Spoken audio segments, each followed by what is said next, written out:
you got yourself in a situation where you've realized that the person that you're with, male or female, I don't know who I'm speaking to, you work out your gender, has started to show signs of disinterest. But they're dangling the carrot. It's called carrot dangling. They're still showing you enough interest to keep you under the impression that there's a healthy relationship going on, but it's not. It's not a full, active, healthy relationship. Now, there's a number of ways in which you can spot this. Distance is the big one. They don't ring you during the day. They don't have to, but they just don't at all. That's all stopped. The arrangements change, or they become what I call arrangements of supply. They're only coming to see you to get supply, and outside of that, you're not really a part of their life. They've got a life that's separate to you. They're going to live that life without you, and they're coming to you for intimate supply and company, which they can't get in their house. Right? They might live with the children, male adult, female adult children, whatever the case is, and that's enough for them to have company on a domestic basis without the partner being too involved, you see.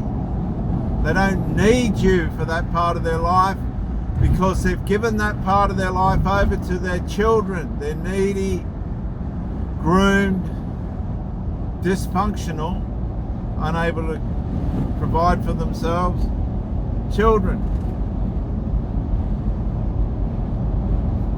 So they have to keep that side of their life separate from you, and you separate from that, because more than likely the children or the family members or whoever this problem is, I'm not going to go and say it's somebody else is in an affair or cheating. I'm talking about a much more subtle form of negligence to the relationship. So family members won't normally like this person having a proper, healthy, functioning relationship because they lose their emotional, intimate supply from that person. And they feel entitled to it. So who the hell are you coming along, taking away that element of supply from them? You're nobody. You've got to understand this. You're not as valuable as you think you are to these people.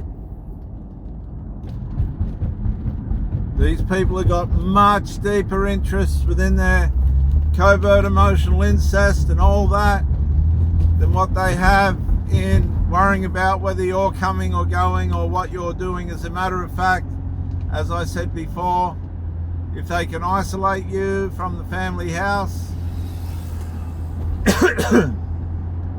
or that part of their life, they will. They'll have family functions and you won't be invited.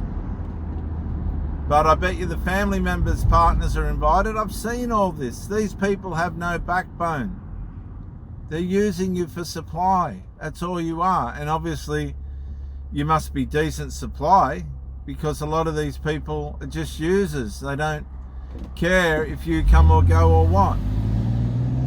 So if they're hanging around and you've got them interested enough for them to in some way cause conflict with these flying monkey family members, mothers, fathers, children, whatever they are, intruders, interferers, then obviously you're something unique to this person, because usually they won't jeopardize the harmony that they have within their covert emotional incestual relationships. Because when a covert emotional incestual relationship gets challenged by an outsider, you'll have narcissistic breakdown and collapse, and responses to this in the negative, tremendous conflict and confrontations about who this person is, why they are there, they shouldn't be there, what's going on, you know, all this stuff. They'll undermine you without mercy. They'll vandalize you, your character, without you knowing. They'll put on a happy face while you're sitting there with them, but behind the scenes they don't want you around. They'll sit there and waste your time talking about their crap to you for hours on end, and you'll get to the point where you think, oh, how am I going to dodge this person? And as soon as they become aware of the fact that you realize that these people are just leeching on you as a means of spilling their rubbish all over you, that's when the attacks will get more overt. They'll become more overt. They'll come out in the open more. And as they collapse further and further, you'll see the face. You'll see it on their face. You'll see it in their countenance. You'll see it in their body language. You'll see it in their... They'll start disappearing.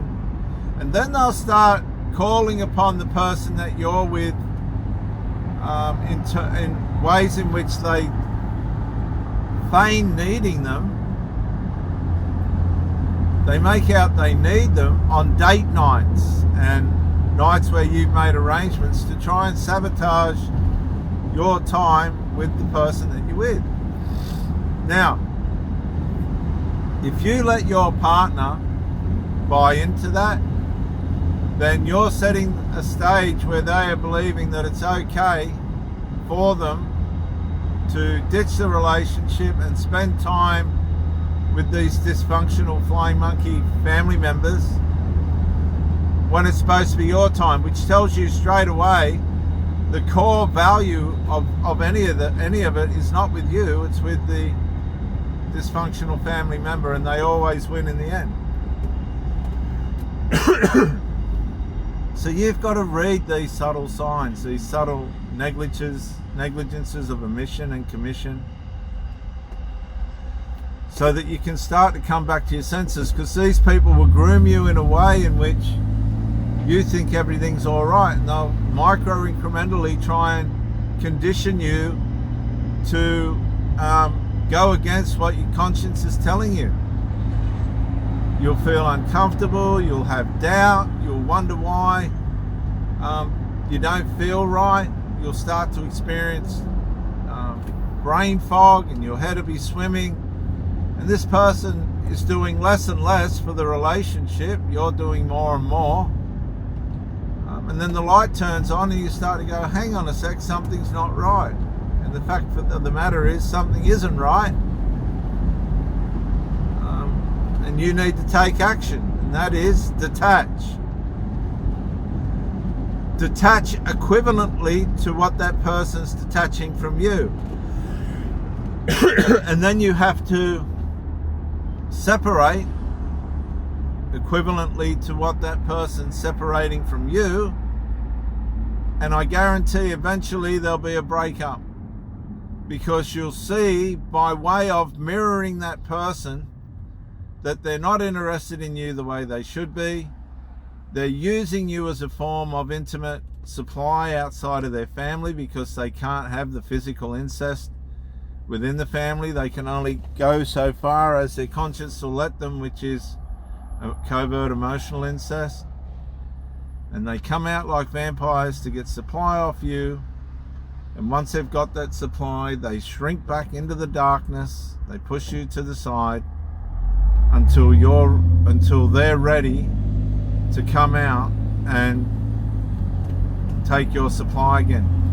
And they condition you in a way, they try and condition you in a way in which you don't notice that they're not there when they should be. And you need to wake up, detach, separate, go no contact, call it for what it is, and never ever ever ever go back